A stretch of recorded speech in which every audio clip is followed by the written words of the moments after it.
Hola, ¿cómo andás? Bien, muy bien. Qué puntualidad. ¿Viste? Sí. ¿Me escuchás bien? Muchos. Sí, sí, se escucha perfecto. Sí, estamos muchos esperando el día de hoy. Sí, Ansiosos. ¿no? Sí, sí. Nosotras también. Así que esperamos un ratito que se conecten. Vale. ¿Se pueden conectar a través de las dos cuentas o solo de Somos Psicopé? De las dos.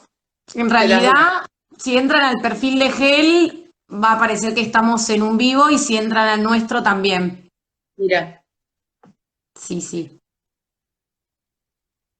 Hola, somos Psicope. ¿Nos quieren contar desde dónde nos están escuchando?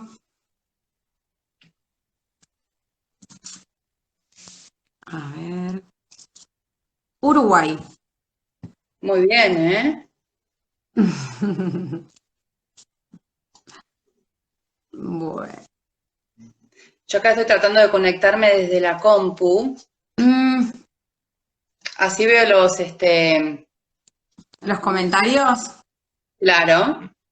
bárbaro, No, no los bárbaro, voy a bárbaro. hacer tanto, pero bueno. Vamos viendo qué van comentando. Mientras tanto, bueno, empiezo presentando a Rufina para los que no la conocen. Nosotras decimos que si hay una experta en dislexia, es Rufina, así que tenemos el honor de hablar con ella, esta vez de tratamiento. Estuvimos hablando con María Pujals del diagnóstico, así que vamos a retomar algunas cositas de la charla con María y nos vamos a abocar hoy al tratamiento. Rufina es doctora y licenciada en psicopedagogía de la UCA, es máster en educación especial, es especialista en problemas de aprendizaje, diagnóstico y tratamiento, es directora del equipo GEL Aprendizaje, profesora de posgrado en la UCA y otras instituciones, también es profesora en la Universidad Austral en didáctica de la lengua y literatura, es investigadora en GEL Aprendizaje y en la UCA en temas de conciencia fonológica, lectura, matemática, bilingüismo, dislexia y discalculia. Además, es capacitadora de docentes y profesionales. Es autora de los programas GEL, GELCAI, coautora del programa GELMAT y del test GELMAT. Y además es autora de los libros, bueno, Dislexia, una forma diferente de leer y una forma diferente de aprender tratamiento psicopedagógico de la editorial PAI 2. Así que bueno, esos libros que son un lujo. El último, quiero resaltar que lo escribimos con todo el equipo GEL Aprendizaje. Es una tarea lograda y conocimientos logrados en conjunto a lo largo del tiempo. Y bueno, quedó buenísimo porque le pusimos, además de mucho cariño, mucha experiencia y muchas cabezas. Mucho. Sí, sí, sí, Sí. se ve completamente reflejado el trabajo que decís. Y sobre todo creo que hacía falta un libro así para cualquier psicopedagoga. Y es como el ABC, está todo. Yo digo que no se guardaron nada, así que bueno, súper recomendable. Bueno, gracias. Sí, yo te digo que a veces lo ojeo porque como hay capítulos, yo no escribí todos los capítulos, entonces cuando vas a planificar un tratamiento, de repente, bueno, leo el capítulo que escribió otra para recordar un poquito cómo abordar esa destreza que quiero trabajar, cuáles son las actividades que se pueden hacer para abordarla y no estar inventando, ¿no? Lo que voy a hacer, sino utilizar algo que ya esté probado que funciona. Sí, tal cual. Es organizador, dicen algunas acá. El ABC, la Biblia, sí, tal cual. Porque es gordo, Bueno, entonces dice así, sí, yo lo tengo todo marcado con post y todo. Súper trabajado. Bueno, arrancamos de a poquito, que ya dale, somos unos listo. cuantos. Bueno, vamos a empezar charlando un poquito de esto, ¿no? De cuál es el lugar del diagnóstico en el tratamiento y si podemos iniciar un tratamiento sin haber hecho un diagnóstico previamente. Bueno, eso es muy importante, esta conexión entre la charla de diagnóstico y la de tratamiento, porque empezar el tratamiento sin hacer un diagnóstico sería empezarlo a ciegas. El diagnóstico es la llave que me va a informar a mí como profesional qué es lo que debo trabajar. Me va a decir un montón de cosas. qué le pasa a ese chico, cuáles son sus fortalezas y sus dificultades, y cómo tengo que encarar el tratamiento, a qué darle prioridad, ¿sí? Porque el diagnóstico me da esa mirada global de la persona, no solamente de cómo está en su aprendizaje, sino cómo piensa, cómo procesa información, qué tanto incide la afectividad en sus aprendizajes. También en el diagnóstico uno indaga y releva qué pasa en el colegio, qué pasa en la casa. Entonces, no es lo mismo trabajar con un chico que está posicionado desde un lugar que desde otro, ni desde uno que tiene determinado potencial cognitivo que con otro que no, ni con un chico trabajar la dislexia cuando está solo afectado el tema de la lectura que cuando está afectada el área matemática, la escritura, o también tiene un amplio compromiso en el área de la segunda lengua. Entonces el diagnóstico me va a informar a mí el estado de la situación, por dónde tengo que arrancar, y también me va a dar indicios de un pronóstico del tratamiento. Indicios. ¿Por qué? Porque si el caso es más complejo, puedo llegar a suponer que por ahí va a costar más. Y yo en ese proceso diagnóstico, que tampoco tiene que durar mucho, no tiene que durar 3 meses porque perdí tiempo de intervención, lo puedo hacer en 2 semanas, 3, a lo sumo, me va a permitir informarle a los padres de qué es lo que pasa y de cuáles son las perspectivas de iniciar una intervención. Si yo le digo, bueno, ahora cada vez menos, pero hay profesionales, o algunas veces lo han intentado conmigo, algunos papás también. Mira, le cuesta el tema de la atención. ¿Por qué no le das metodología de estudio? Yo digo, y bueno, no sé si le va a servir. Es como, estamos suponiendo y creyendo que le pasa determinada cosa y que si yo hago tal otra, eso va a funcionar. Entonces, el diagnóstico me permite empezar en base a una evidencia objetiva del estado de situación, ¿sí? Luego diseño y planifico el tratamiento, y la intervención que yo haga tampoco puede ser, que esto, bueno, me estoy adelantando, basada en lo que yo creo que le va a hacer bien, sino que dice el mundo científico, o sea, las investigaciones en el campo, en el área, acerca de qué intervención es la que funciona, no lo que a mí me parece. Por eso es importante que el profesional esté formado acerca de cómo hacer una buena evaluación, cuáles son las intervenciones que funcionan, y también cuáles son las dificultades o los diagnósticos que puede llegar a encontrar, porque nunca va a ver lo que no conoce. Tal cual. Y respecto a las pruebas estandarizadas. Bueno, la prueba estandarizada es una herramienta para el profesional. No se trata de, como hablamos el otro día, de tomarle todas las pruebas ultra, súper modernosas, sino elegir objetivamente, con criterio, pruebas, hay que tratar de usar las que se usan más, ¿no? Pero bueno, conocer bien las pruebas. Entonces le tomo una prueba de inteligencia, ¿no? Que es el WIF, por ejemplo, ¿no? Y conocérmela, para saber si yo conozco la prueba, la automatizo, y ya no estoy pensando en cómo la estoy tomando, sino en cómo varía ese chico en particular, cómo me responde, lo cualitativo. Las pruebas de aprendizaje también, elegir qué pruebas voy a utilizar para evaluar lectura, para evaluar escritura, para evaluar matemática, para evaluar técnicas de estudio, lo que sea que yo, bueno, tendría que evaluarlo siempre, todas las habilidades básicas de aprendizaje, qué pruebas voy a evaluar, con qué pruebas voy a evaluar la atención, la parte indagar o escanear un poquito el tema de la afectividad, sin caer en cumplir el rol de la psicóloga, ¿no? Entonces, todo eso, si yo tengo una batería ya seleccionada, con pruebas estandarizadas, voy a poder tener información objetiva. ¿Por qué es importante que la prueba sea estandarizada y que no sea una prueba que yo armo pedagógica, como por ahí a veces nos enseñan en algunas facultades? Porque te permite comparar a ese niño con la banda etaria o de grado escolar con la que está, para saber el nivel de complejidad que le implica asistir al colegio o enfrentar esos aprendizajes, para saber cómo está en cualquier actividad que esté puesto respecto de sus pares, y también para hacer una evaluación diagnóstica, porque los diagnósticos están basados en discrepancias respecto de lo típico. en alguna habilidad específica. Entonces es importante saber dónde estás y saber hacia dónde vas. Y me hiciste pensar, yo voy pensando así atrás, Sí, sí. a veces pasa cuando evaluamos que el chico le da todo descendido, ¿sí? Y es muy duro para un profesional poner descendido, descendido, descendido, bajo, bajo, bajo.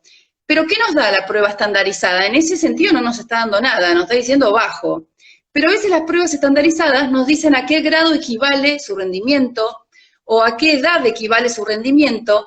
Entonces podemos ajustar mejor el contenido de lo que estamos haciendo o incluso nos va a permitir medir la evolución en el tratamiento.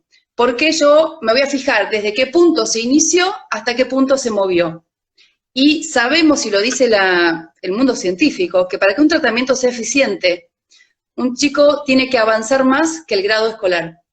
O sea, que la intervención que vos hacés tiene que ser más que si fuera al colegio. ¿Sí? Mira, sí. Es verdad que hay chicos que no avanzan, pero no avanzarían tampoco con el colegio porque el compromiso es muy grave, ¿no? Pero si la sola escolarización modifica al chico, ¿sí? Entonces vos en un tratamiento tenés que hacer algo diferente a la sola escolarización o al solo estar en casa. Entonces, hacer juegos, porque sí, o hacer tareas no va a hacer que ese tratamiento esté haciendo una diferencia significativa.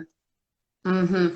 Y Rufina, ¿a qué nos referimos cuando hablamos, ¿no? Recién hablabas de tratamientos basado en la evidencia, ¿no? Porque un poco lo que charlábamos nosotras también y algo que decimos mucho en las capacitaciones es esto de que hay cuestiones que no son de fe ni de creencia, sino que está la evidencia.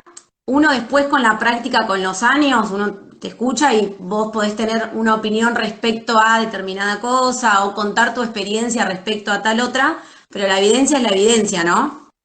Sí, exacto. Para los argentinos y los profesionales argentinos es algo relativamente nuevo, ¿sí? En otros países no. Y también lo nuevo, qué sé yo lo fui aprendiendo. Cuando empecé a trabajar yo no hice nada basado en la evidencia y me di cuenta que los chicos no avanzaban, ¿no? Entonces lo primero que hay que tener es una actitud reflexiva. ¿Lo que hago sirve o no sirve? Pero cuando te empezás a preguntar eso, podés ir a la fuente donde dice qué sirve y qué no sirve. La fuente de eso son las investigaciones. Hay investigaciones hechas en tratamiento en distintos países, acá también, acá menos, pero en muchos países las hay, que ya se han hecho públicas o de uso común, y ya se sabe qué funciona cuando hay una dislexia, se sabe qué funciona cuando hay problemas de comprensión lectora, se sabe qué funciona para solucionarlo, ¿sí? Es cierto que después está la variabilidad individual y puede ser que un chico responda más a un tipo de intervención que otra, pero lo que uno no puede dejar de hacer es lo que dicen que hay que hacer, demostrado con estudios estandarizados, que se llaman estudios de pre y post intervención. Evalúan a los chicos, les dan una intervención determinada y los vuelven a evaluar para saber si eso que se hizo es significativo, el cambio que se produce. Entonces, de eso hay un montón. Ahora, es verdad que no está todo con evidencia, hay algunas cosas que no.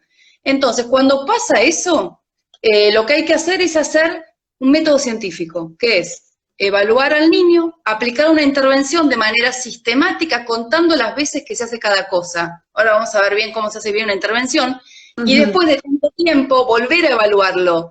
Si ves que no avanzó, hay que preguntarse, ¿hice bien lo que supuestamente estaba haciendo? ¿O esta intervención que hago no funciona? ¿O cuál es la razón de por qué no mejoró? Entonces nosotros como profesionales tenemos la responsabilidad de estar continuamente evaluando las intervenciones que hacemos. No somos robots, nosotros ni los pacientes. No es que nosotros administramos un programa y listo. No, se personaliza, se ajusta a cada paciente en particular, pero, por ejemplo, en lo que es dislexia, hay que trabajar las habilidades fonológicas, las estrategias lectoras, hay que darle alguna intervención en lo que es escritura, o procesamiento de la información, eso no puede dejar de estar.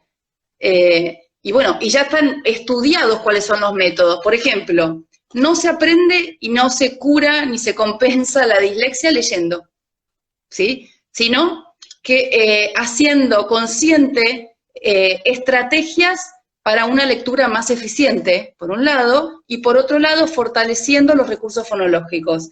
Entonces, si eso no está, el chico va a mejorar lo que mejoraría por experiencia lectora, activando vicios lectores con el hemisferio derecho, porque no se queda en el mismo lugar cuando está. Entonces, ¿qué hace una intervención? ¿Cuál es la diferencia? Que vos haces que las compensaciones que hace el cerebro naturalmente haga las correctas, porque las que hace naturalmente suelen ser precarias, poco económicas o no convenientes. En cambio, si vos le mostrás a ese cerebro cómo hacer para leer mejor, porque hay evidencia de que eso funciona, entonces la compensación va a ser más exitosa y más duradera. Sí, hay estudios increíbles en dislexia que compara, por ejemplo, un grupo de chicos que le enseñan estrategias de vocabulario y trabajan sobre textos y lenguaje, otros que trabajan sobre habilidades fonológicas, otro sobre estas dos últimas cosas juntas, otro sobre estrategias metacognitivas acerca de cómo leer. Bueno, y está comprobado cuál es la que funciona. Obviamente, lo que más funciona es todo, ¿sí? Igualmente, me estoy yendo por las ramas de lo que habíamos planeado. No pasa nada, no pasa nada. Igual estás como diciendo muchas cosas que las ibas a decir un poquito más adelante. Por ahí, antes de seguir puntualmente con las cuestiones de tratamiento, contar brevemente, generalmente, digamos, vos y tu equipo, cómo informan, digamos, y dan las devoluciones a los papás y comunican, digamos, acerca del tratamiento. Bueno, eso es algo muy importante, la psicoeducación. Ayer por ahí no lo hablamos de esa manera, pero se llama psicoeducación. Es informar a los papás, una vez finalizado el diagnóstico, que no tiene que ser muy largo, ya lo dijimos, contarles qué le pasa a su hijo, ¿sí? Y que lo entiendan de manera profesional, ¿sí? No subestimar a los papás, ¿sí? Son personas inteligentes. Lo primero que hay que contarles es que para que su hijo tenga dislexia o una DEA, tiene que ser inteligente. Eso se lo robo a Gustavo Bichacra.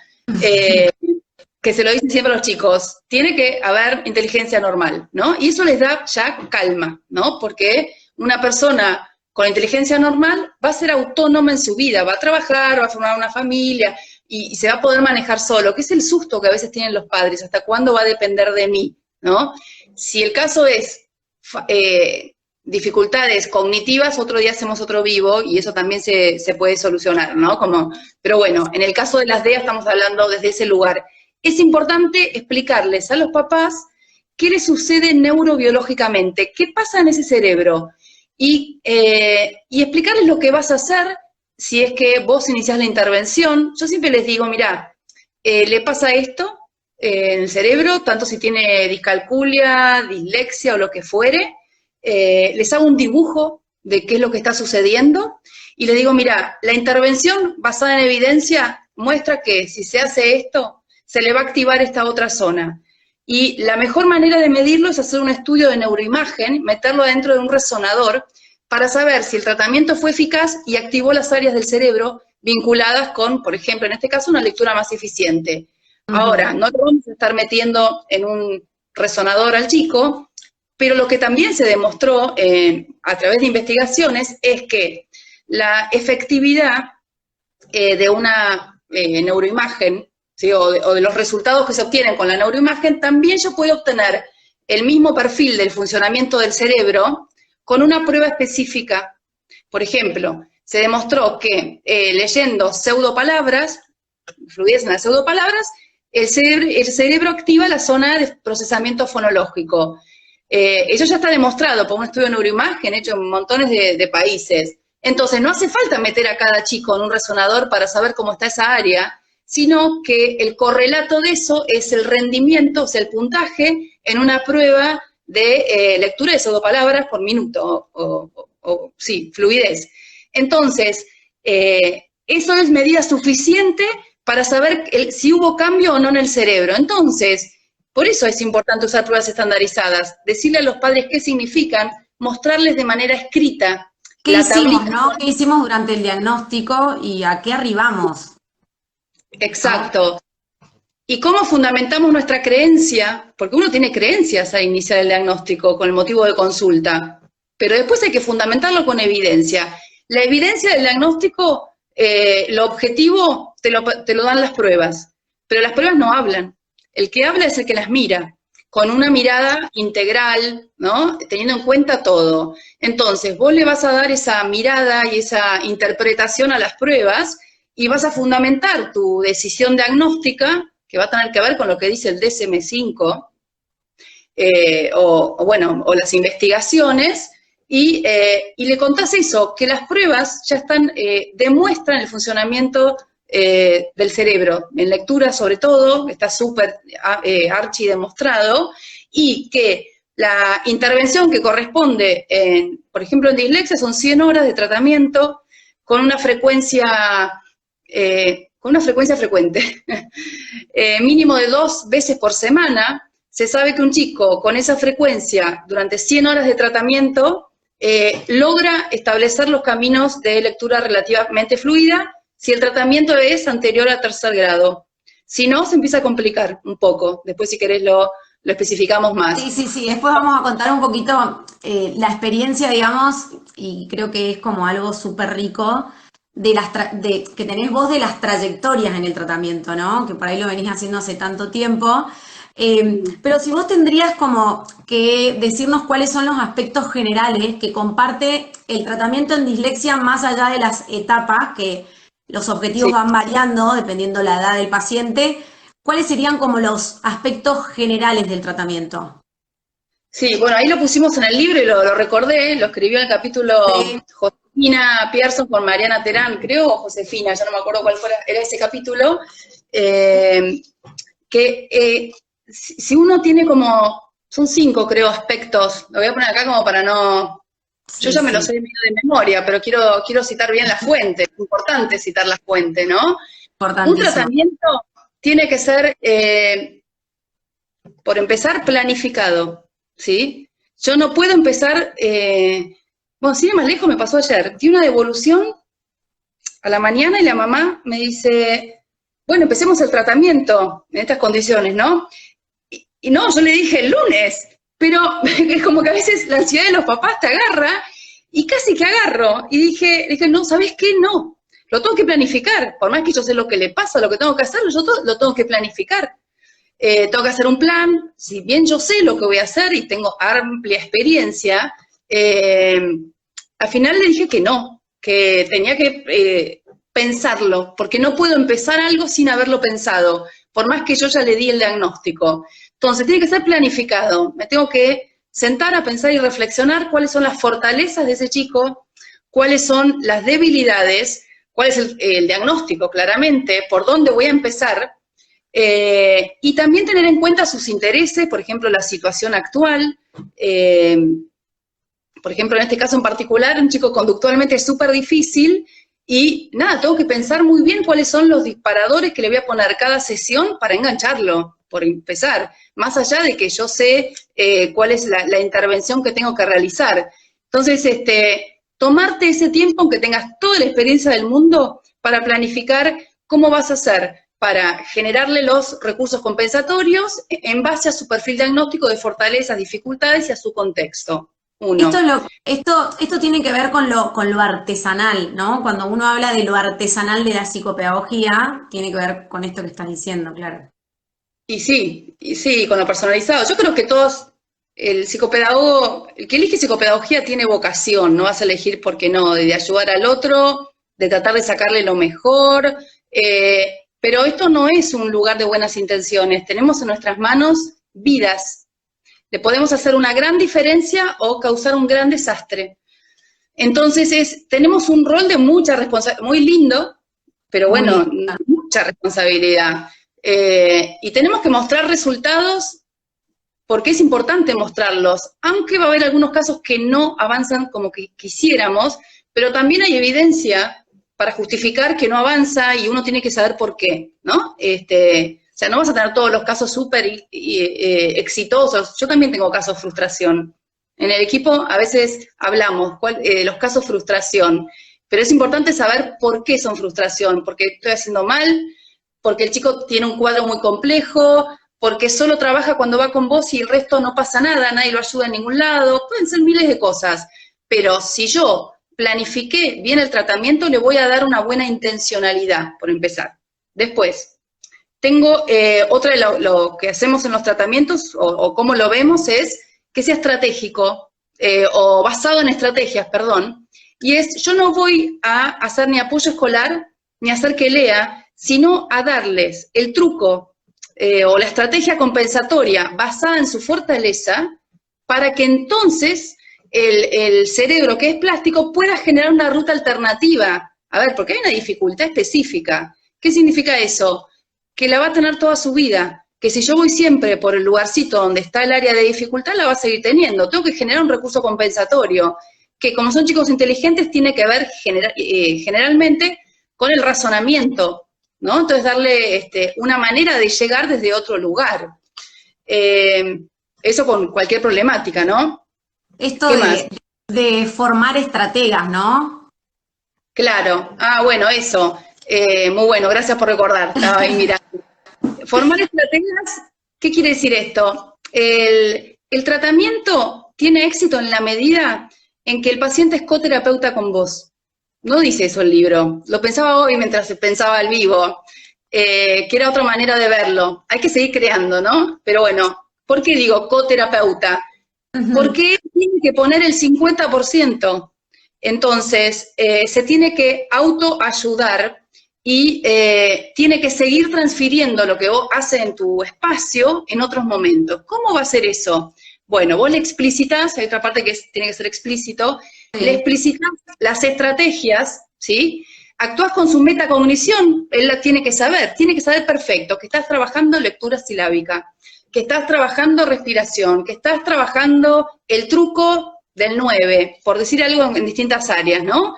Entonces, él tiene que saber qué estrategia tiene que aplicar para que esto funcione, y qué va a pasar, la va a seguir aplicando, ¿sí? Entonces, va a terminar siendo autónomo. Si yo le doy estrategias sobre cómo lidiar una batalla, lo más probable es que cuando se enfrente a una situación problemática, agarre la espada que le diste vos, que es esa estrategia, y la utilice. Entonces, si yo formo estrategas para lidiar, no luchar, pero para lidiar contra sus dificultades, lo más probable es que sean autónomos y que después lo apliquen solos. Entonces, mi rol como psicopedagogo es hacer que tengan las herramientas para funcionar solos. Por eso un tratamiento, decimos también, no puede durar, duran 2 años, el ideal máximo, y 4 cuando los casos son como más complejos, y después el chico lo tenés que dejar funcionar un poco solo. No puede depender de vos. Si depende de vos y nunca lo podés dar de alta, eso, es un chico muy complejo, o fracasaste en tu rol de formar estrategas. Y Rufina, respecto un poco a las trayectorias en los tratamientos, ¿no? Porque bueno, un poco lo que se sabe es que no siempre tiene la misma intensidad, digamos, que también varía bastante en función de las exigencias del entorno y a medida que el chico también va, digamos, pasando de grado. En tu experiencia, ¿podrías como contarnos, por ejemplo, cómo es cuando detectás a un chico en, no sé, sala de 5, primer grado, y cómo suele ser esa trayectoria? Pensando, a ver, aclarando que estamos hablando de seres singulares, pero como más general, ¿qué podrías decirnos? ¿En torno a la dislexia me decís o en torno general? a la dislexia, sí, no, en torno a la dislexia. Está bien. Mira, de acuerdo a la etapa en la que vos lo detectás, va a ser la intervención que vas a tener que hacer. No porque a mí lo crea yo así, sino porque también está estudiado cuál es la intervención en cada edad. Y no solo eso, sino que en cada edad va a cambiar el tiempo de intervención que vas a hacer y el pronóstico, ¿sí? Porque se sabe que un cerebro todavía en desarrollo es más plástico, por un lado. ¿Por qué? Porque no estableció vicios o estrategias compensatorias por ahí poco eficientes, entonces vos le enseñás el camino correcto, lo naturaliza, y lo que es mejor, le evitás frustraciones, y hay frustraciones que son visibles y otras que no. Las visibles las podés sacar dándole algún recurso y las invisibles le quedan para siempre, ¿sí? Ya vamos a hablar eso cuando hablemos de adultos. Entonces, si vos te encontrás con un chico de 4 o 5 años, ¿sí? Vos decís, ¿puedo diagnosticar dislexia a los 4 o 5 años? No, diagnosticar no, pero podés detectar el riesgo de dificultades, riesgo de dislexia, puedes decir. ¿Cómo lo estableces? Bueno, sabiendo primero si hay antecedentes familiares. Si eso está, bueno, y vas en busca de los predictores de la lectura, que son la conciencia fonológica, ¿sí? Que capacidad para rimar, separar en sílabas, pero lo más importante es el fonema, sonido inicial, sonido final y poder manipular los fonemas, uno. El otro predictor es que sepa las letras, primero por el sonido, ¿no? Tiene que saberlas. Pero lo cierto es que cuando uno va a evaluar le pide el nombre, pero tiene que saber también el sonido, y el funcionamiento de estos dos recursos o de estas dos habilidades es la escritura. Todo esto antes de que aparezca la lectura. Entonces, en una escritura yo puedo ver si está en funcionamiento la conciencia del lenguaje oral, que es la conciencia fonológica, y si puede asociarlo a la letra que va. Entonces, en sala de 4, si escribe el nombre, o no, que ya lo debería haber escrito, pero eso no es fonológico. Entonces, en sala de 4, ya si se trabajan estas habilidades, puedo empezar a ver su nivel de escritura, si es silábico, alfabético. Bueno, ponele que yo detecte riesgo de, y le digo a los padres, mirá, tiene riesgo de, te aconsejo hacer una intervención preventiva para que que mengúen las dificultades. Los papás se dan cuenta y por algo fueron a la consulta. Y si vos trabajás, entonces ahí el tratamiento va a ser trabajar la conciencia fonológica, ¿sí? Trabajar el reconocimiento de las letras, la escritura, siempre que trabajás conciencia fonológica y letras, y después lo haces escribir ayuda a tomar conciencia del principio alfabético, porque bueno, ahí lo tenés que reflejar todo el tiempo. Y lo trabajás en forma continuada, nosotros hacemos 21 sesiones y lo volvemos a evaluar. ¿Los resultados cuáles son siempre? Siempre que mejoran, ¿sí? Mejoran, porque ya está estudiado, no es un invento nuestro. Mejoran la conciencia fonológica, mejoran la escritura, les cuesta alcanzar el nivel en las letras, en el nombre de las letras, les cuesta. Entonces, si vos hiciste la intervención y ves que todavía está en riesgo, le decís, bueno, trabajemos un poco la estrategia inicial de lectura y le enseñás que la M con la A es ma, la M con la E, me, y tratás de introducirle un poquito a la lectura. Y si hay antecedentes familiares, o decís, mira, si querés lo acompaño hasta mitad de primer grado, y ahí sí te voy a poder hacer el diagnóstico. Entonces, trabajás la lectura, y si empieza a leer y se larga, lo das de alta parcial, ¿sí? ¿Qué es dar de alta parcial? Es habiéndole dado las herramientas para que salga adelante, monitoreás que siga avanzando solo. Entonces, no siguió avanzando solo, lo volvés a atacar. Pero ¿qué pasa? Ese chico, imagínate que vos no lo hubieras agarrado cuando tenía 4 o 5 años, llega a los 7 sin saber leer, ¿sí? Y se perdió un montón, porque ¿qué pasa? También como hablamos el otro día, es importante la intervención temprana porque el cerebro al alfabetizarse cambia, y al cambiarse se enriquece, y empieza a guardar un montón de palabras que después nunca más las va a guardar. Entonces el vocabulario que se logra a través del acceso a la lectura y a través de la alfabetización, de la escritura también, es increíble, indimensionable. Entonces, tiempo que no está alfabetizado es tiempo que perdemos y que no lo vamos a recuperar muy fácilmente, ¿sí? Entonces, bueno, esa es la intervención. Lo que sucede con un chico que viene ahí, por ahí generalmente sigue todo primer grado, le das el alta, y el alta parcial, lo monitoreás, y después vuelve en cuarto, quinto grado, porque le cambió la exigencia, ¿sí?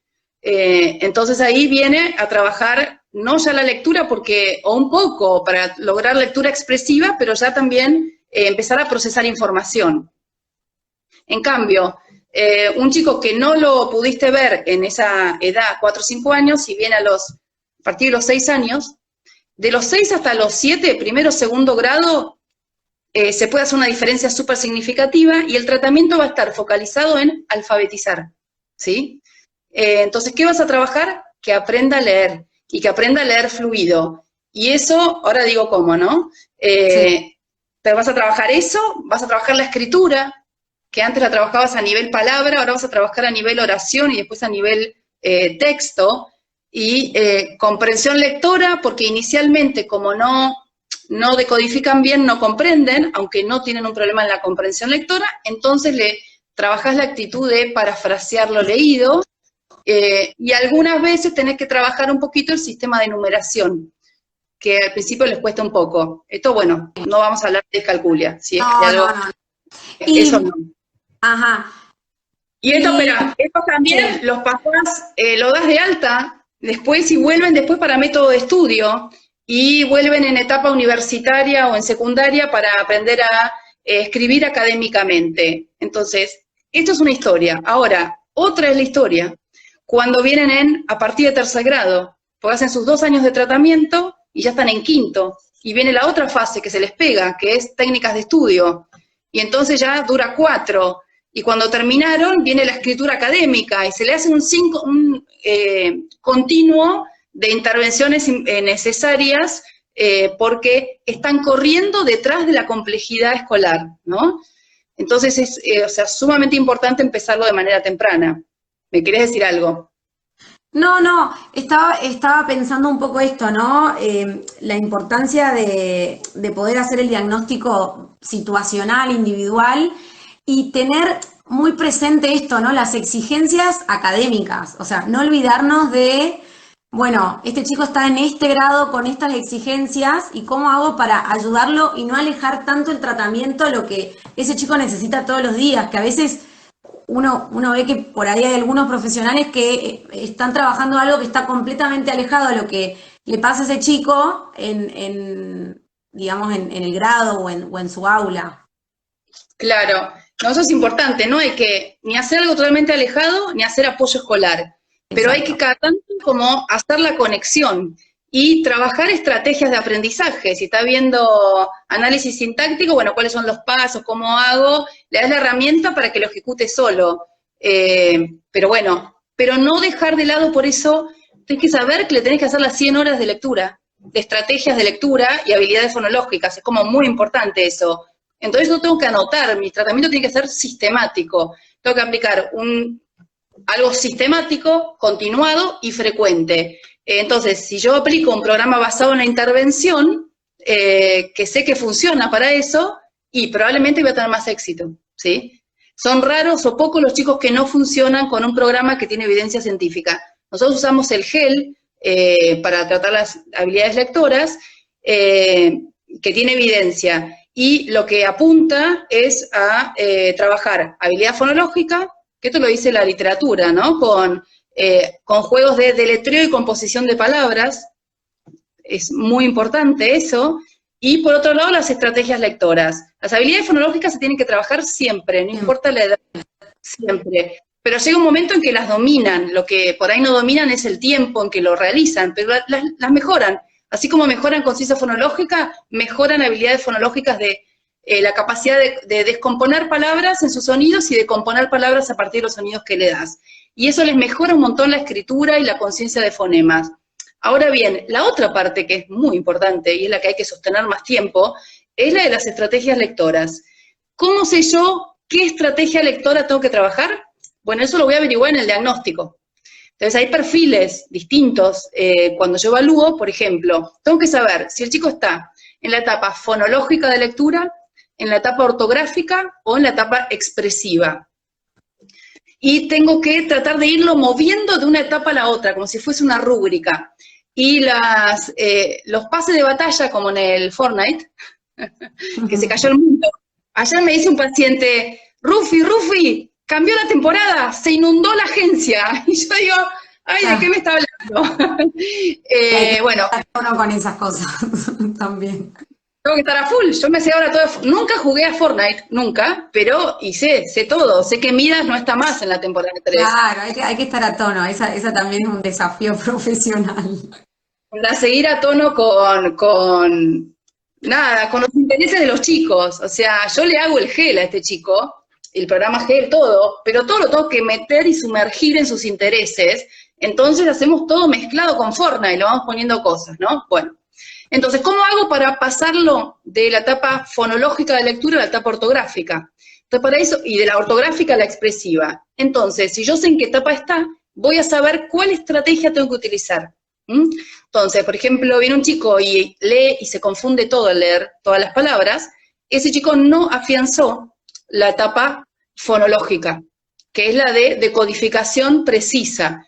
Entonces, las estrategias para que la afiance son respirar, con distintas estrategias. Por ejemplo, en el GEL nosotros tenemos respirar cada 3 palabras, cada 5, respirar en los puntos y en las comas, respirar, o sea, aprender a dominar el aire en el acto de la respiración, y lectura silábica, que primero le enseñás a que lea todo silabeando, con golpecitos, y después le enseñás que solo lo aplique con las palabras difíciles. Y bueno, si lo trabajás, lo hacen. Entonces, tu objetivo tiene que ser bien claro, no porque a vos te parece, sino porque es así, y lo vas a ayudar a que afiance una etapa lectora por la que pasan todos los chicos típicos. Entonces, vos afianzás eso y va a estar listo para pasarlo a la otra. ¿Qué te pasa también? Hay otros chicos que leen preciso y lento. Entonces, bueno, ya afianzó la etapa fonológica, lo tengo que mover hacia la etapa ortográfica, que es lo que le va a permitir leer fluido. Un chico entra en la etapa ortográfica cuando lee 70 palabras por minuto, ¿sí? Que hay una activación léxica. Entonces también tengo que estar midiendo las palabras por minuto que lee. Por eso es importante ir monitoreando cuántas palabras lee por minuto y cómo hace para leer. ¿Cómo hago para que active y lea más rápido cuando lee, como que se active más y reconozca las palabras visualmente? Bueno, tenemos una estrategia ahí que nosotros le pusimos de nombre análisis visual, que le enseñamos a mirar las palabras con qué empieza, con qué termina, letras que suben, letras que bajan, no porque vayan a mirar globalmente la palabra, porque ya está demostrado, Sanis Ladean también lo demostró en un estudio, que uno va procesando todas las letras, pero para que miren las letras, porque no miran las letras, miran las 3 primeras y listo, y se mandan a adivinar. Entonces, para que puedan realmente hacer un análisis y que activen el área occipital izquierda, no la derecha, les enseñamos a mirar las letras de las palabras por un golpe de vista, de un segundo, y después a leerla en forma silábica. Y es impresionante. Ahí es una magia que, bueno, muchos lo deben haber visto. Cuando le mostrás las palabras al principio, no saben, ni vieron, ni con qué empiezan, ni con qué terminan, ni saben qué dicen. Acá está diciendo Josefina, tu hermana, que con 70 palabras por minuto se pueden leer subtítulos. Me parece súper interesante para decirlo. Sí. Y bueno, y de repente, ¿saben lo que les pasa? Es lo siguiente, se activa el área, guardan la palabra, pero no hacen la asignación fonológica rápida, entonces te dicen, pará, ya sé qué dice. Plumero, ¿no? Y vos decís, ¡epa! Digo, uy, la guardaste en tu cerebro, pero bueno, te costó asignarle la secuencia fonológica, pero bueno, vamos, qué bien, le digo, ya la estás guardando, ya te va a salir, y ese ejercicio. Entonces ahí ese chico ya está activando y necesita sí leer, entonces tiene que leer un montón en la casa, lo más que pueda. O sea, el tratamiento que está acompañado con lectura en casa funciona mejor que el que solo trabaja cuando está con vos en el tratamiento.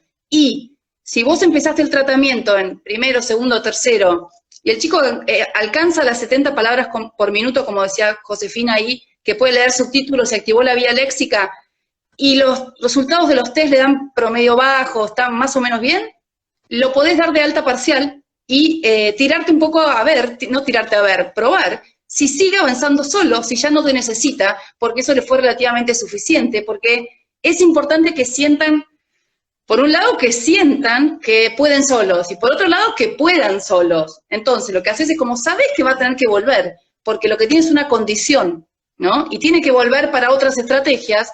Cuando venga la siguiente vez, trabajás un poquito más el tema de la lectura expresiva. Porque si no, a ver, si tomás un chico en jardín, no va a lograr la lectura expresiva en 3er grado, por más que vos hagas una intervención precoz. porque no le corresponde todavía, porque la lectura expresiva el típico la logra en cuarto, ¿sí?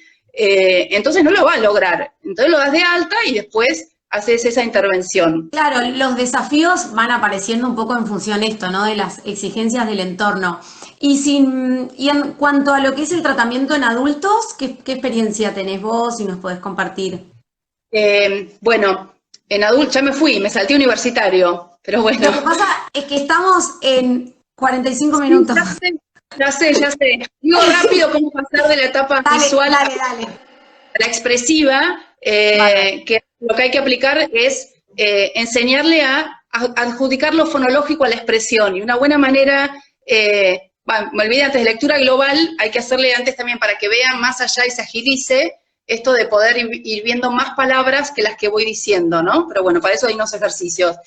En lo que es expresivo, asignar lo fonológico, no a la decodificación, porque ya sabemos que pueden decodificar preciso, porque ya pasó esa etapa, sino al tono. Entonces le decimos, bueno, léelo como extranjero, como si fuera americano. Bueno, se ríen. O que lean noticias como un periodista. Trabajarlo de manera explícita hace que lo incorporen, ¿sí?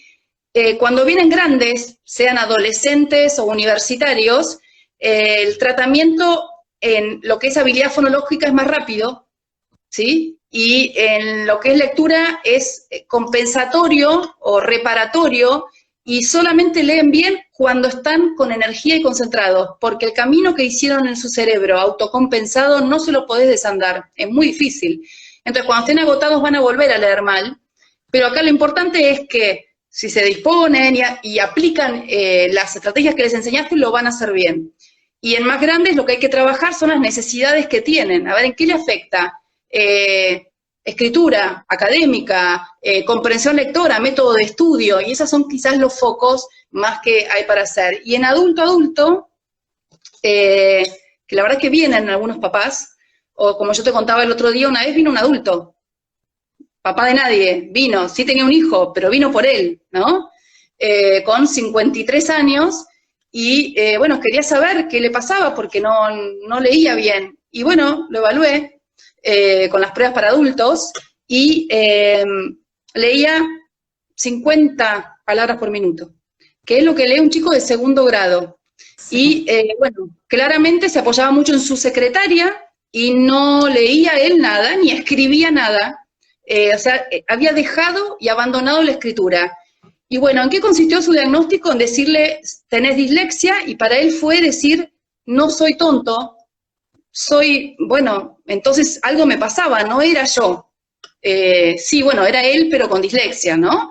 Lo que pasa es que desandar toda esa angustia con la que vivió más de 50 años, de que no era tan inteligente, ni un diagnóstico se la soluciona. Sí siente un poco de alivio, pero después hay toda una reconstrucción que, por eso le digo, la detección tardía deja un daño a nivel estima enorme que no se lo puede sacar. Lo que sí puedo hacer es tratar de hacer el ejercicio de resiliencia, esta persona, y empezar a mirar de ahí hacia adelante. Pero bueno, es todo un ejercicio. Igual el que tiene dislexia es fuerte, aunque es vulnerable, porque la viene luchando desde chico, ¿no? Y bueno, el diagnóstico, yo no le hice tratamiento a esta persona, sino que dije, bueno, a ver, ¿en qué te está molestando esto? Bueno, no puedo escribir un mail yo. Y entonces, y esto fue, no me fijé, me iba a fijar, pero habrá sido hace 8 años, no sé. Le dije, mira, el teléfono, el Gmail, le digo, tiene un micrófono, dictalo. Entonces le hice probar que dicte un mail y que me lo mande. Y claro, a partir de ahí empezó a escribir el mail y no su secretaria. Fue para él un descubrimiento. Ahora te parece normal, pero ahí no era tan normal. O el ver esto de darles algún lector, que en ese momento no había tantos. Hoy está el de Google, que es espectacular. Antes estaba la Volca o alguno así medio raro para poder leer, o audiolibro, ¿no? Y después él era un profesional exitoso junto a su secretaria, digamos, que le hacían un montón de cosas. Entonces, bueno, nada, quedó ahí. Generalmente lo que quiere un adulto es saber, y si tiene entre manos un trabajo o está estudiando algo, darle herramientas prácticas de cómo lidiar con eso para, como también decíamos con vos ayer, mejorar su calidad de vida, ¿no? Sí, esto pensaba, ¿no? Más allá de las etapas y las edades, realmente que el impacto en la calidad de vida del paciente, independientemente de su edad, es grandísimo. Y esto en el adulto que me decías vos, ¿no? De primero indagar el para qué y el por qué de la evaluación y también tener muy en cuenta esto, ¿no? ¿Qué es lo que viene a buscar el adulto con el diagnóstico y en qué puedo yo aportar o qué puedo modificar que, bueno, con 50 y pico de años hay que realmente escuchar. Claro, pero bueno, qué importante que el profesional sepa que ya el cerebro no puede modificarse tanto a esa edad. Tal Entonces, a cual. este señor, al señor este le enseñé a leer silábicamente palabras difíciles y respirar, porque todavía estaba a 50 palabras por minuto, no podía ir al cine, ¿sí? Entonces le dije que si él quería practicar y mejorar un poco, algo pueden mejorar, pero de manera consciente, ¿no? Hay algo que estaba leyendo ahí lo que habíamos Sí, sí, apuntado ayer. sí, sí. Otra cosa que están preguntando mucho es qué técnicas usaste para evaluarlo, si querés nombrar alguna, como, Al porque adulto al adulto, sí. le tomé el VICE de test de inteligencia, prueba de aprendizaje, le tomé el Woodcock, que es hasta los 90 años, Ujú. y también le tomé las pruebas GEL porque Ver yo el estoy como nivel. muy de manera cualitativa, y bueno, le dio bajo, o sea, usé el percentilo más alto e igual le dio bajísimo, ¿no? Entonces, yo tenía una prueba objetiva, que es el Woodcock, que es hasta los 90, pero utilicé también la prueba de ojo clínico cualitativa, que yo uso siempre, y entonces lo que hice fue comparar, estaba leyendo como un nivel de un chico de segundo grado, ¿sí?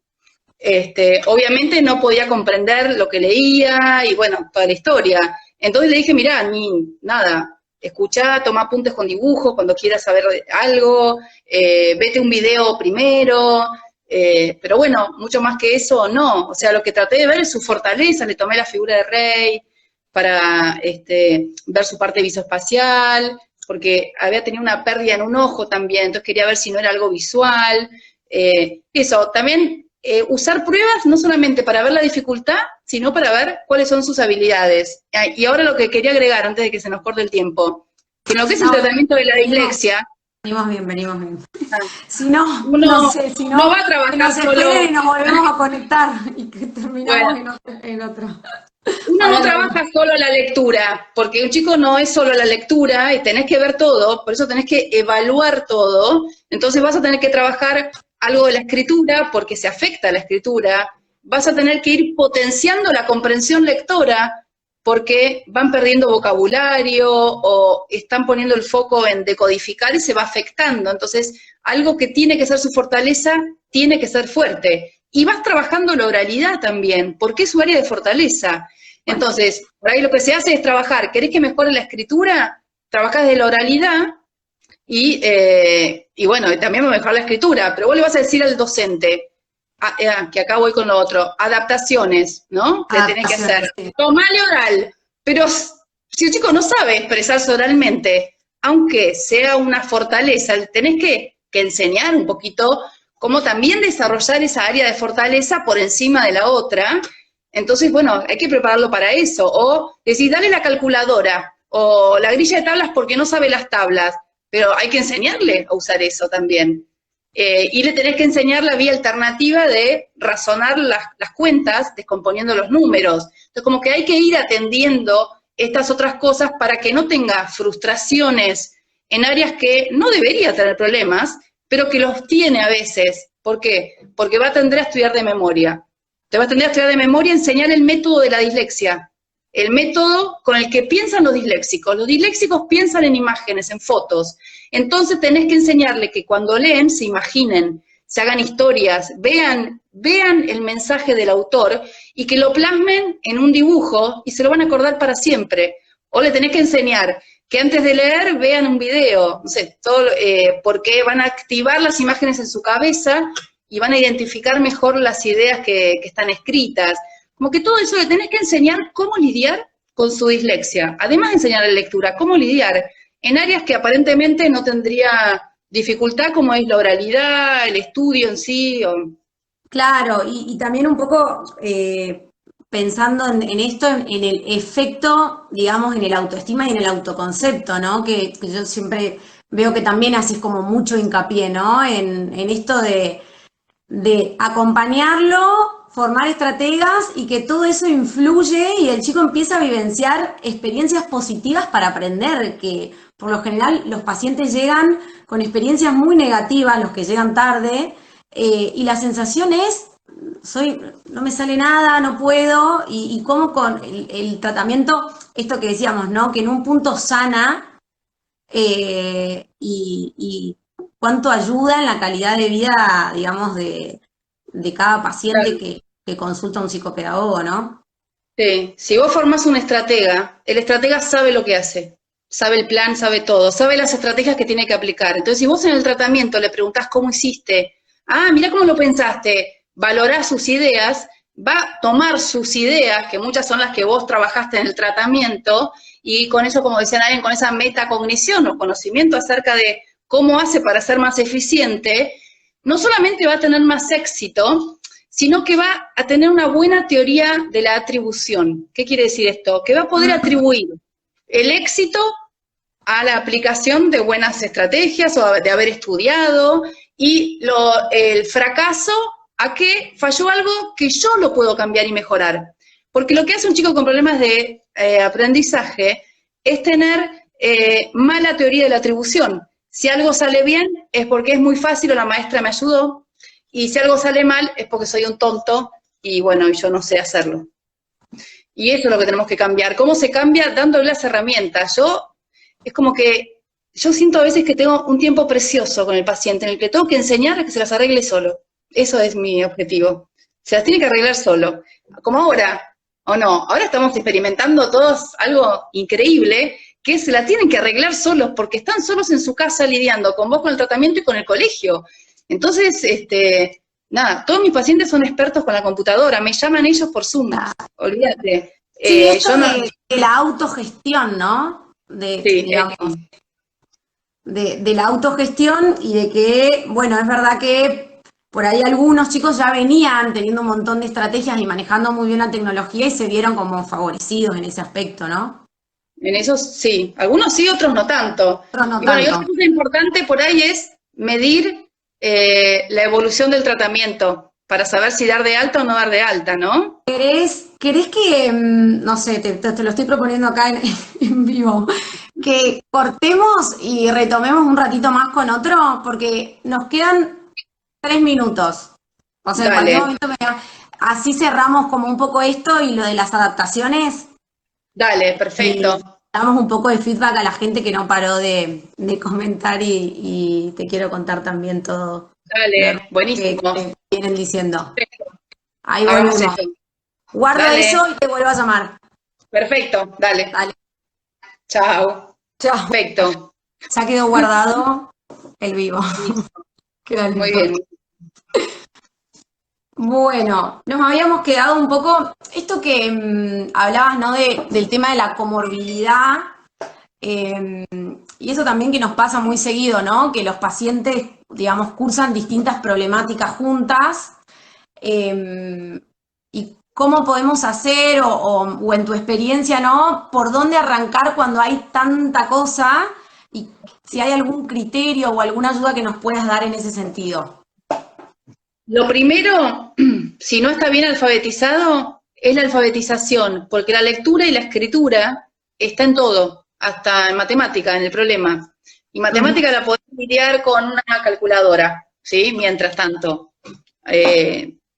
Lo importante acá es que esté alfabetizado, porque es un proceso de cambio en el cerebro, que lo mostró Stanislas Dehaene, y ese cerebro tiene que cambiar, porque cambia para siempre y se instalan redes semánticas. Con cada año que se pierde de lectura o con cada libro que no lee, se está perdiendo una red semántica, el vocabulario, estructuras gramaticales como por ahí más complejas de las que vemos en el diálogo diario, se está perdiendo la capacidad de imaginar cuando lee, bueno, se está perdiendo un montón de cosas, entonces es grave que alguien no pueda leer ni escribir. Entonces, eso, siempre por ahí. Y no tener miedo al colegio, a los contenidos escolares, no, media hora por lo menos alfabetización, y la otra media hora o 15 minutos, no sé cuándo se atienda, el resto. Y yo lo que hago siempre es siempre estar atenta a lo que es expuesto en el ámbito escolar. ¿Por qué? Tengo que sostenerlo en su autoestima y que tenga sensaciones de éxito y de autoeficacia. Porque si yo no tengo al estratega, a mi co-equiper, mi coterapeuta conmigo y entusiasmado, entonces no funciona tampoco. Entonces tengo que fijarme qué está teniendo en el colegio, tiene que tener sensación de éxito porque es un chico inteligente. El vehículo para llegar a demostrar sus aprendizajes o para adquirirlos a través de la lectoescritura está afectado, pero no su inteligencia, no sus ganas y su capacidad de aprender. Entonces un poco me tengo que fijar, ir hablando de las adecuaciones con el colegio, a veces le das algunos tips o estrategias para que resuelva tal o cual cosa. O sea, no hay que desatender eso porque es lo que va impactando siempre, y bueno, pero sí, darle con todo de manera sistemática, más de una vez por semana tiene que ser, ¿sí? Mínimo 2, y nosotros la verdad es que hacemos 2, no hacemos 3 en casos que, por ejemplo, me llegó una vez un chico en 4º grado que no leía, sí, le hacía 3 veces por semana, fue la manera de que empezara en algún momento a leer. Y después, a veces tienen las comorbilidades, bueno, tenés que ver cuál, porque ¿qué pasa? Tienen disgrafía, dislexia, discalculia y algo de un compromiso de lenguaje, todo, pues sin decir que además... Claro, justo estaban preguntando, ¿no? Cómo era el abordaje cuando cursaba con un trastorno del lenguaje, no sé si es un TEL a lo que se refiere. Y puede ser o no, puede ser, nosotros hicimos una investigación que cuando hay retraso simple del lenguaje, o sea, aparición tardía del lenguaje, y dislexia, la respuesta a la intervención es menor, mucho más pobre, ¿sí? Y bueno, ahí tenés que trabajar otras cosas, tenés que trabajar la producción de ideas, organización del relato, el vocabulario, porque leen y por ahí decodifican bien y no saben qué significa una palabra, ¿no? Entonces tenés que trabajar, bueno, ¿cómo hago para saber el significado de las palabras? Si lo agarraste en 5º grado, y tenés esos problemas, si el chico lee con un nivel de primero, le enseñás lo tecnológico, le decís, mira, haces doble clic en la palabra, botón derecho, explorar, y buscás en Google una imagen de la palabra, y la definición, y haces que te la lea, como rápido, como eso para autónomo. Después vos trabajás despacito, en vía paralela, tenés que darle la herramienta, tenés que ver en qué grado está, y qué necesita. Le das la herramienta y le decís, bueno, despacito vamos a ir viendo, familia de palabras, campo semántico, distintos recursos para saldar esta falta de análisis que hace de las palabras y de la red semántica, como para vos trabajar en eso, pero eso te va a llevar un montón de tiempo, un montón. Entonces, bueno, tenés que ir sopesando, es verdad. Y lo otro es que si trabajás mucho al mismo tiempo no mejora nada. Entonces, tratamiento planificado. ¿Qué es lo que necesito urgentemente primero? ¿Y qué voy a ir haciendo en un segundo plano? ¿Y qué voy a hacer de manera transversal? Entonces vos podés hacer, bueno, el primer plano, lectura y escritura. Segundo plano, para que impacte la comprensión lectora, voy a ver el tema de, por ahí, ponerle de vocabulario, ¿sí? Transversalmente, la metacognición a full, el automonitoreo a través de la autoinstrucción verbal. Y eso lo hago transversal en todo, lo voy metiendo, ¿no? Lo explicito, hago los pasos. Entonces, cuando nosotros evaluamos cada 21 sesiones para ver si lo que hacemos sirve o no, y si no tenés que cambiar la receta o seguir haciendo más veces, tenés que evaluar todo eso que trabajaste y algo que no hayas trabajado. ¿Por qué? Porque si mejoró en todo, en lo no trabajado, es raro que mejore en lo no trabajado, ¿no? Pero bueno, te sirve para hacer un replanteo de qué tenés que seguir trabajando, qué no, y lo que te quedó pendiente, porque es un chico con muchas cosas, lo incorporás. Ajustar, digamos, ir ajustando. Y Rufina, se me acaba de ocurrir esta pregunta, ¿no? Ustedes también en estas reevaluaciones, ¿piden feedback de los papás respecto a cuál es también la percepción del papá respecto a la evolución? Qué buena pregunta, no lo tenemos... Se me acaba de ocurrir.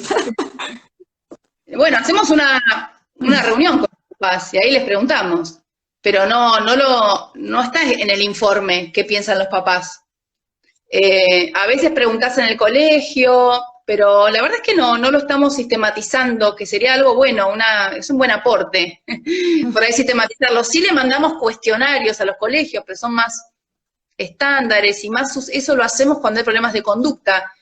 Pero no, estaría bueno agregarlo a eso, como un cualitativo de cómo está funcionando en los distintos lugares, ¿no? Sí, sería bueno. Uno lo sabe por ahí, pero por ahí pedir una evidencia más concreta, sí, Sí, sería sí, bueno. sí, se me acaba de cruzar un poco por la mente esto. Respecto a las adaptaciones, ¿no? Sí. Bueno, están lo que serían las adaptaciones de acceso, que un poco lo que estuvimos charlando y lo que, digamos, queríamos como un poco enfatizar es esto de que más allá de que si el chico tiene o no tiene, está en tratamiento, haciendo un tratamiento semanal, estas adaptaciones continúan.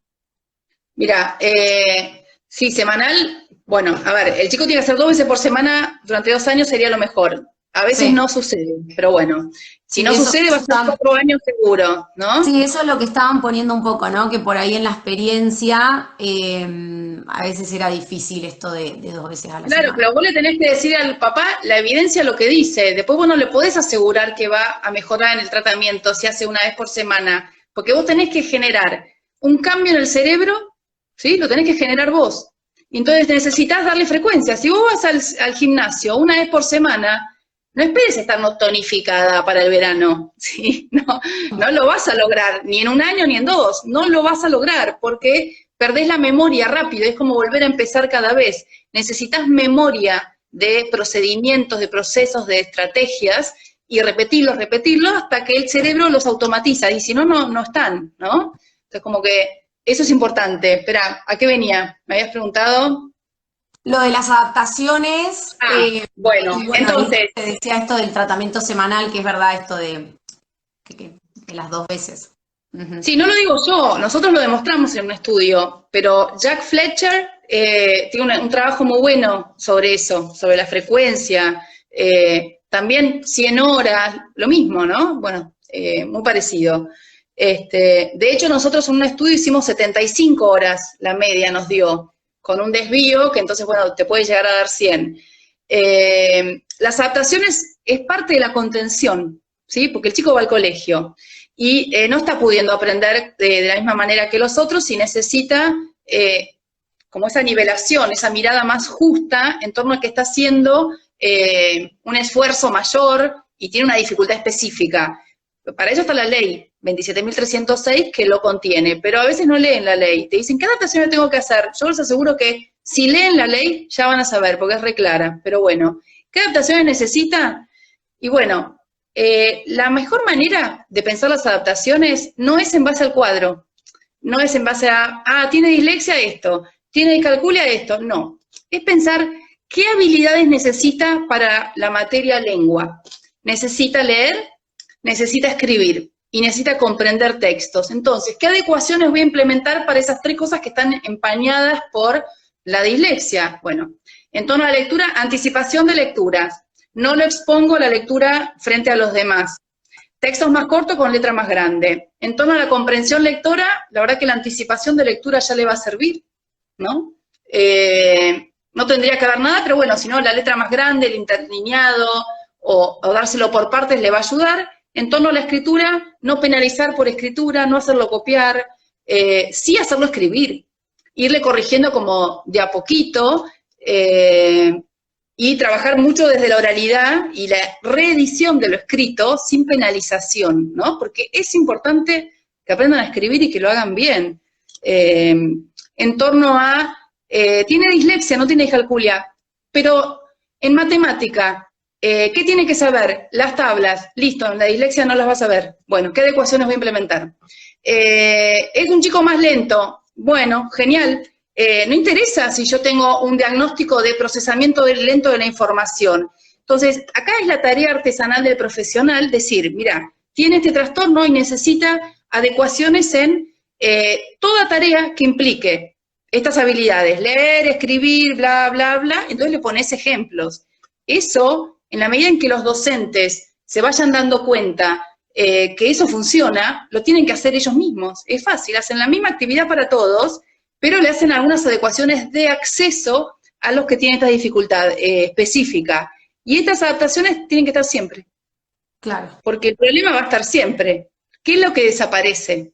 Lo que termina desapareciendo a veces es la anticipación de la lectura o que le lean las consignas, porque entonces ya lo va compensando. En la medida que lo compensa y deja el tratamiento, y algunas van desapareciendo, pero nunca va a desaparecer, que va a ser mejor que le tomen oral, que le den más tiempo en las actividades, que no le corrijan ortografía. Eso tiene que estar siempre.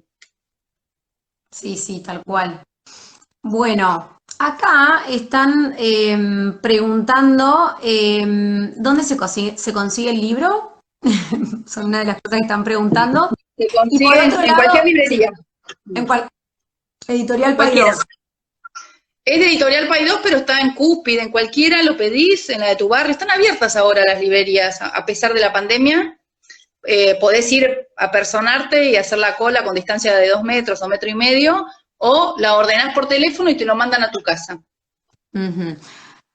Bueno, voy a retomar una pregunta más respecto al tratamiento y bueno, vamos cerrando porque Dale. la Otro día. duración de las sesiones, bueno, acá José dice que es de 1 hora. Eso depende del profesional. Nosotros hacemos de 1 hora porque son solo 2 veces por semana y hay que abordar un montón. Entonces, si vos lo haces motivante, el chico se la reaguanta y te da tiempo para todo, para el vínculo, para jugar, para trabajar lectura, escritura, comprensión lectora y cálculo, todo. O sea, te da el tiempo. En cambio, con 45 minutos o media hora, como dispone los servicios sociales, o ¿cómo se dicen? Las obras sociales, perdón. Claro, el nomenclador. Bueno, llegaste, perdiste 5 minutos entre que sí, que no, hola, ¿qué tal, cómo estás? Ay, voy al baño, te dicen, no sé qué, te quedaron 20. O sea, y entonces, no solo no le vas a dar frecuencia, sino que no le das intensidad. Y es importante que trabajás la lectura y todas las veces que va lectura, lectura, lectura, lectura, y después cambiás. Pero si esto es una vez a la semana y por poquito tiempo, el cerebro no lo llega a recibir como estrategia para abordar cualquier acto lector. Entonces es importante que es una época de inversión, esto aplicárselo a los papás. Le digo, ¿qué hago yo? Le digo, tráemelo al tratamiento. Y lee 2 o 3 veces por semana, 10 minutos en casa. Pero tu tarea es traerlo al tratamiento. Después nosotros hacemos participar a los padres de alguna sesión y le mostramos qué hacemos en tratamiento para que vean, yo no tengo nada que esconder. Y hago cosas específicas y además para que vean cómo les señalo cómo tienen que hacer para leer mejor. Para que en el momento, pues yo le decís, sí, lee con tu hijo en casa, pero no saben cómo hacer para leer, lo corrigen, le hacen pasar un mal momento. Entonces los chicos no quieren leer con los papás. No, tiene que ser algo bueno y le digo, vos tenés que hacer un modelo como hago yo. El modelo lector, no porque me tiene que copiar a mí, Rufina, sino porque, se sabe un montón acerca de la teoría de las neuronas en espejo, o de que si vos le hablas en primera persona, todo lo toman más rápido. Entonces, si yo le modelo con un nivel cercano de desarrollo próximo, digamos, hacia el que está, pero un poquito más arriba, lo va a poder copiar. En cambio, si yo empiezo a leer, decís, bueno, leamos juntos, y vos empezás a leer. Había una vez una niña que caminaba por el bosque, y después viene el chico y dice, y de repente, y el chico se da cuenta de la diferencia y te dice, no, lee todo vos, yo no quiero leer. Entonces tenés que bajar el nivel de tu lectura, primero para evitarle frustraciones y segundo para darle un modelo posible. Sí, tal cual. Sí. Bueno, de ahí ya me fui, me olvidé. Pregunta, no, sí, creo que esto también de 1 hora, si no, la verdad es que la sensación es que uno está corriendo y no es bueno, o sea, no es bueno para nadie, ni para el profesional, ni para el niño, ni para la familia. Dice como que tenés que llegar y sentarlo y ponerte a trabajar porque tenés media hora, 40 minutos y se termina. Y esto también, ¿no? De que creo que vos también lo remarcás mucho, de poder medir y entender cómo está ese chico hoy. Digamos, ¿cómo estás? Sí. ¿No? Esto que yo tengo el termómetro con las caritas. Sí, ¿no? sí.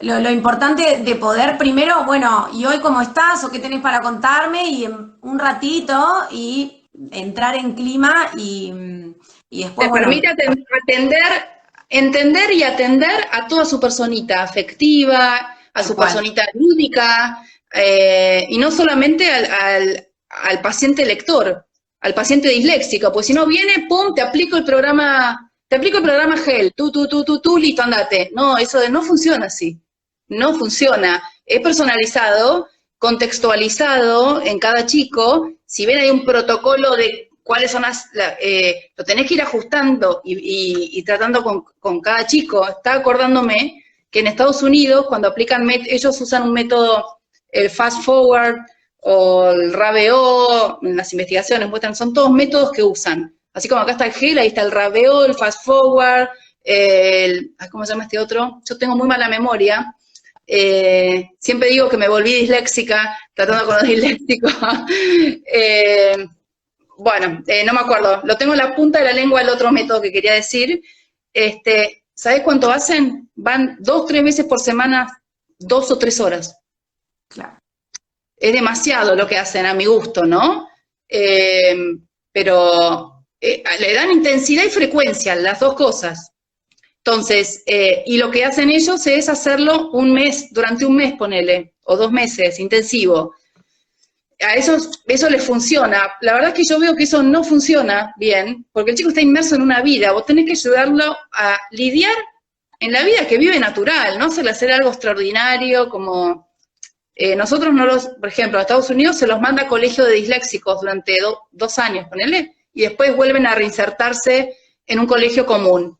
Esto es algo distinto, pero yo creo que no es bueno, que es importante la inclusión, y además que son chicos que pueden estar perfectamente en una currícula común, con modificaciones de acceso, y bueno, enseñarles a sobrevivir en este mundo, porque quizás lo de la lectura los hace poner en una situación de dificultad más visible, aunque no siempre es visible, ¿no?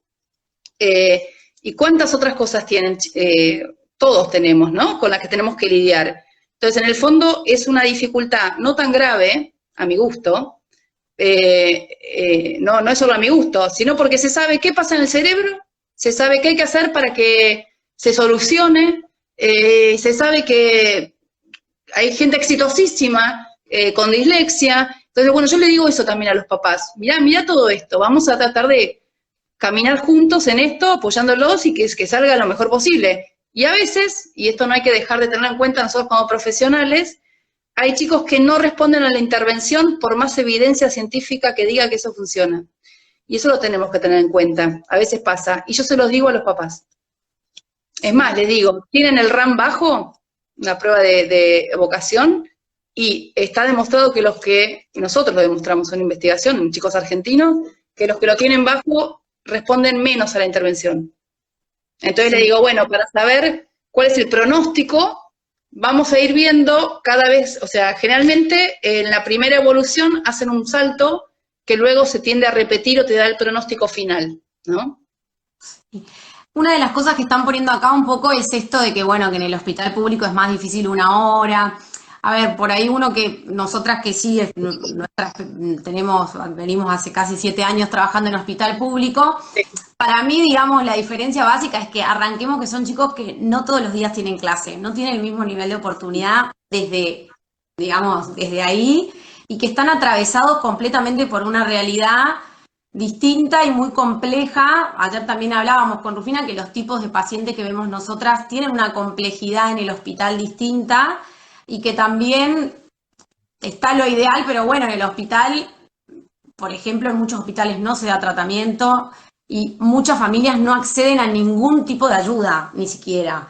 Entonces, bajo ese, digamos, concepto, uno a veces da lo que puede en los hospitales, que no es, digamos, lo que estamos, digamos, escuchando las 2 veces por semana, pero de nuevo, me parece que también está bueno esto de saber que eso tiene un límite y que la mejoría quizá, digamos, sea poca en cuanto a medirla, pero mucha para ese niño en ese contexto y con las oportunidades que tiene, ¿no? Total, pero es bueno que el profesional sepa que si la atiende 1 vez por semana, no va a evolucionar tanto. Entonces, Tal cuando cual. le haga el informe de evolución a los 3 meses o a los 6 meses, si no haya mejorado tanto, una de las causales puede ser la falta de frecuencia. Es para saberlo. Entonces, ¿por qué fue esa falta de frecuencia?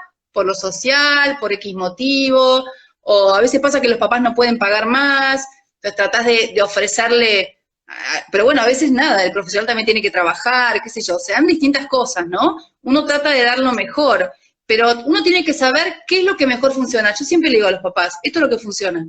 Le digo, bueno, hagamos lo que se pueda, yo no te voy a dejar solo, le digo, pero entonces le digo, bueno, te cuesta pagar, veamos el tema de la obra social, a ver cómo lo podemos arreglar, le digo, para que salga adelante necesitamos esto.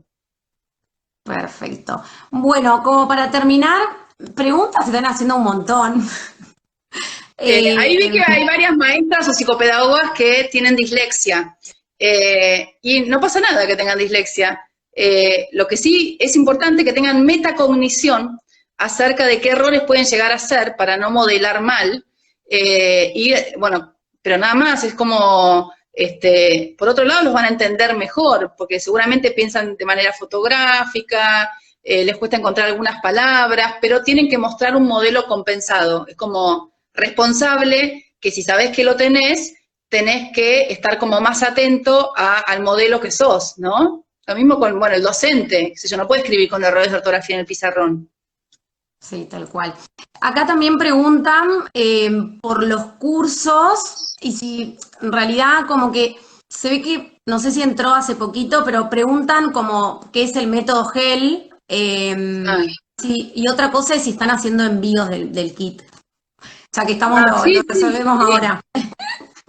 está muy bien. El GEL es el juego de estrategias lectoras, lo inventé en el año 2005, y ¿en qué año fue? Ah, el año pasado, en el 2019, salió una nueva versión y ahora se llama GEL Interactivo, porque además tiene un software súper interactivo y muy enfocado en estrategias, que era lo que estaba explicando.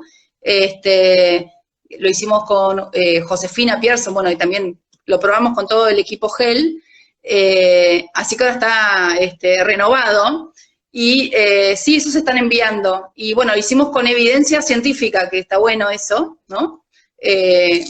Porque a nosotros nos gusta, desde GEL, publicar material que está demostrado que funciona. Por eso estamos tardándonos mucho con tenemos el de conciencia fonológica para jardín, el de GELMAT, de habilidades matemáticas, todo tiene test y el material de intervención, y después tenemos una batería de habilidades matemáticas hasta 5º grado, que después la vamos a extender, y estamos estudiando el material de intervención. No nos gusta sacar material que no tenga apoyo científico, así que todo lo que ven allá afuera, lo que te estudiamos, y tenemos pruebas estandarizadas que muestran que sirve, y si no, no lo largamos. Como que esa es un poco la modalidad, la impronta, por eso no tenemos tantas cosas, pero tratamos de que Un sean montón con de cosas. evidencia científica.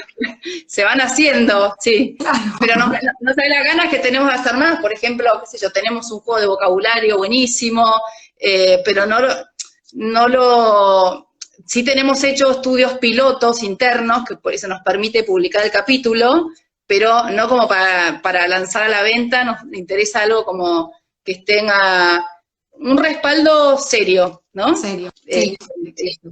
Dicen si, digamos, para aclararlo nomás, y sí, es para que lo implementen los padres. No, No, por eso. no. Hay distintos materiales. La verdad es que hoy hay bastante oferta. Para los padres está Glyphing, por ejemplo, tiene toda una propuesta súper interesante para trabajar la lectura desde la casa, para trabajar en forma independiente y exponer al chico a actividades de conciencia fonológica o lectura. También está Boombox, ¿no? Tiene un montón de actividades espectaculares de matemática, de todo, son excelentes.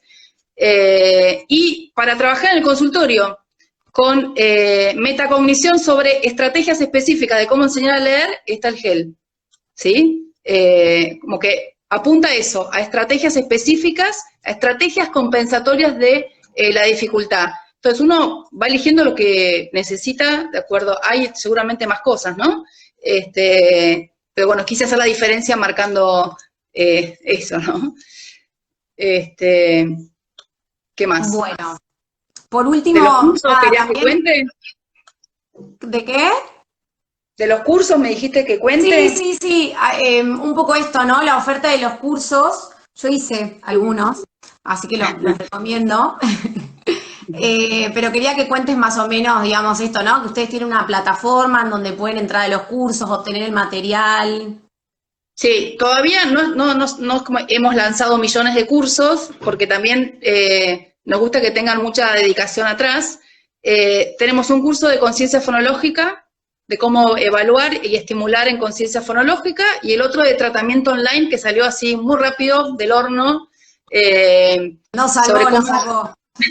armar las terapias online, que por ahí también da una idea de cómo armarlo de manera personalizada, es interesante, es accesible y corto. Ya estamos armando uno de dislexia, que esperemos que esté, no puedo decir fecha, pero va a estar, Pronto. ya lo estaremos anunciando, y otro de Aprovechar que habilidades estamos todos matemáticas. con más tiempo. Claro, claro. Lo que pasa es que, bueno, sí, a nosotros también dedica un montón de tiempo. Tenés que Sí. filmarlo, que quede lindo, buscar las cosas, esto, lo otro. Bueno, nada, así que estamos con esos dos en mente para lanzar dentro de poco. Pero después, bueno, nada, el libro para la psicopedagoga ya tiene mucha información ahí. Sí, sí, sí, el libro, el libro. Bueno, Rufina, agradecerte por nada, esta entrevista y este vivo que creo que fue sumamente enriquecedor. La verdad es que por momentos los tenías como a todos sin comentar escuchándote y esto, ¿no? De la claridad y por un lado agradecerte, porque creo que hay que agradecer a los profesionales que nos van dejando, a los que venimos por ahí detrás, aportes tan valiosos, ¿no? Bueno, no, gracias a vos por convocarme, me sentí honorada totalmente, un millón de gracias. Es importante el espacio que generaron ustedes con Lore, ¿no? Para ir escuchando a distintos profesionales. Estás convirtiendo como en adictos de los vivos, que está bueno como verlo. Yo a veces me pongo a cocinar y prendo un vivo, aunque lo escuche, ¿no? Así, que no llegué a escucharlo como a tiempo, y está bueno porque te despierta ideas y te anima a profundizar, ¿no? Y esto yo las animo a todas las psicopedagogas a profundizar, a que lean investigación, ¿no? Eso, a animarse. ¿Qué me pasaba a mí cuando yo empecé? Yo tengo 15% de batería, espero que dure, pero bueno. ¿Qué me pasaba a mí al principio? Yo agarraba las investigaciones en inglés, ¿no? Y con un montón de números y cosas, y yo decía, yo no entiendo esto, pero bueno, hay que empezar, hay que animarse, aunque sea leer y no entiendas los cuadros, pero ahí está la verdad de lo que funciona y lo que no. Podés leer, por ejemplo, el libro que dice lo que funciona, que yo lo leí, pero es importante empezar a armarse ese criterio propio. A ver, me voy a animar, puedo empezar con las que están en español, si quiero. Leo las investigaciones que hizo, qué sé yo, en conciencia fonológica Ana María Borsone, ni idea, o Beatriz Duke. Empezar a leer a nuestros investigadores, bueno, que hay un montón, y empezar a hacerme ese espíritu crítico de investigador y de qué es importante esto de medir qué funciona y qué no. Y entonces tengo que saber qué dicen los investigadores, y si yo tengo esa mirada, la voy a empezar a aplicar en mi práctica y me voy a acostumbrar a evaluar, intervenir y evaluar. Si yo hago eso, voy a ser un profesional serio, que me voy a basar en la evidencia, tanto en conocimientos, porque leo, y en mi práctica, porque reflexiono sobre lo que hago, y no en creencias. Y esto después lo transmitimos a los docentes, no tienen que enseñar lo que creen que funciona, hay que enseñar lo que se sabe que funciona. Sí, sí, tal cual. Y me parece que es importante, ¿no? Esto, ¿no? Como ir formando también el criterio para elegir la fuente, dónde, digamos, en qué profundizar, dónde encontrar la información, ¿no? Que eso sí depende mucho de cada uno. Sí.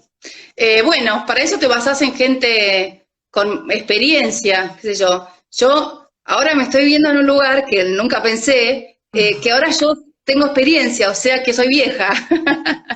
Como, vas ganando experiencia porque obviamente, ¿qué pasa? Vas creciendo y todo lo que fuiste leyendo va encajando y de una manera particular, ¿no? Entonces te vas haciendo ese know-how, ese conocimiento único que lo tenés solo vos, de tu experiencia, lo que leíste, todo, que a veces puede ayudar a empujar a otro a despertar un nuevo interés. Y bueno, eso es algo que tenemos la responsabilidad todos, de ir, nunca dejar de formarnos.